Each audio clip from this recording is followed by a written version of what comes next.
Well, retribution is not rational. So when you use the Department of Justice to just go after perceived enemies, whether there is a crime or not, this is what happens. It's going to take a long time for the Department of Justice and federal prosecutors who work for them to get their reputation back, because one prosecution after another that is baseless, also known as lawless, this administration is engaging in.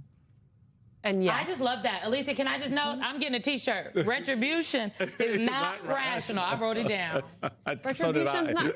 Maybe on the back of the T-shirt, you can have this. Can we pull up the list of Trump political retribution targets, which, as you know, Ankush Khardori, includes James Comey multiple times over at this point. You have mayors, you have senators, you have members of Congress, you have the former head of NSA, John Bolton, you've got journalists, you've got candidates for office, you've got the governor of Minnesota. I mean, honestly, the list goes on and on.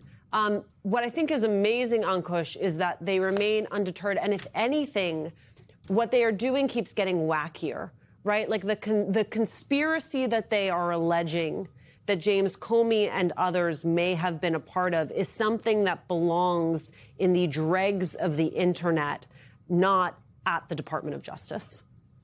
No, you're exactly right. I mean, they're getting more. The theories are getting more unhinged, despite the increasing number of losses. I mean, just to put some of this in perspective for folks, the decision that quashed the subpoenas to Jerome Powell, describing those subpoenas as a pretext, it is very difficult and very rare to get grand jury subpoenas quashed. So that is telling you a lot about the substance of the case. By the same token, when Jeanine Pirro tried to indict 6 Democratic lawmakers, they couldn't get a single grand juror to sign off on that proposed indictment. I have never heard of that happening, actually, in a federal investigation of any consequence.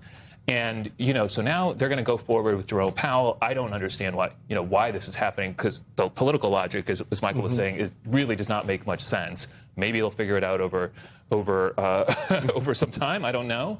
But, yeah, it does seem to be like sort of increasing flailing and unwillingness to reckon with the fact. And I completely agree with what Catherine just said, by the way. This is getting worse and worse, and the hole that the department is going to have to dig out of when there is another administration is getting deeper and deeper. And we're only, a year and some change in? There's a long time to go before there is potentially a new sheriff in town, for lack of a better term. Catherine, can we put that graphic back up on the screen? Because if you just look at the names on here, the people who have been subpoenaed, the sitting governor of Minnesota, the sitting mayor of Minneapolis, the mayor of St. Paul, the attorney general of Minneapolis, the Fed governor, Lisa Cook, who was accused and is currently in the Supreme Court, Catherine Christian, right now, fighting for her ability to continue to be seated as on the Federal Reserve Board of Governors. Retribution is not rational, but in this administration, it is a feature, not a bug. The entire administration seems to have been re-engineered and reoriented toward this goal. Crush the perceived, quote unquote, enemies of the president, execute on his wishes, and whether or not, it shakes out in our favor in the legal realm at the end of the day, the process is the punishment. And are they prosecuting any real crimes? The problem when you do this is when there are legitimate crimes, will grand jurors believe them? Because they're like, well, those other 3 you presented were bogus. How do we not know this is bogus too? It's really dire, and it's shameful, quite frankly, that the Department of Justice, that prosecutors who are supposed to do justice have not been doing this, as you said, for a year and a half.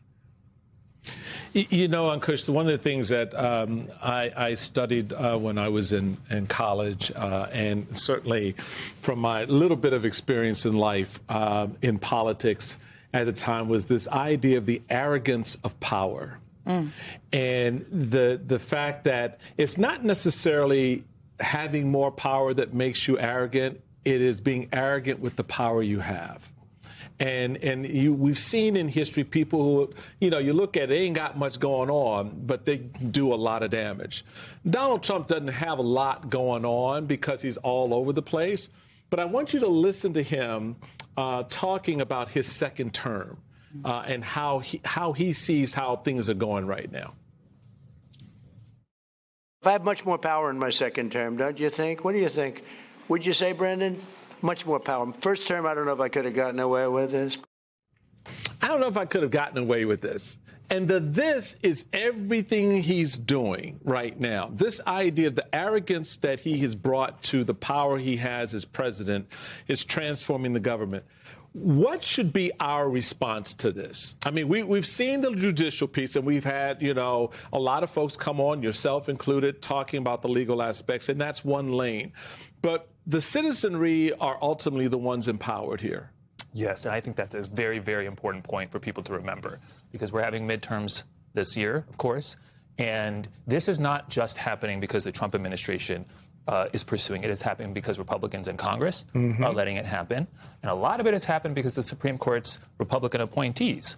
First of all, that ridiculous decision on criminal immunity is just the worst ever. We're living that nightmare. But then they've given him much more discretion over the course of last year. So in a way, a year ago, some people were thinking about this as a constitutional crisis. I think what we're actually seeing is unified Republican control of the federal government in all three of the branches, right? So it's like there is a political logic to this, and what that means is that the power ultimately relies with Americans to change this situation.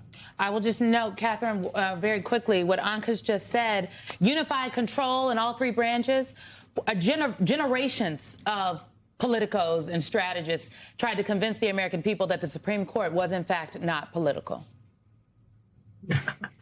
Well, it's to quote a former president, don't boo, vote. So that's what's going to have to happen, because otherwise it's going to be this entire second term. It's going to be exactly as the president said. He's got more power and it'll just continue. So it's the people that have to stop it.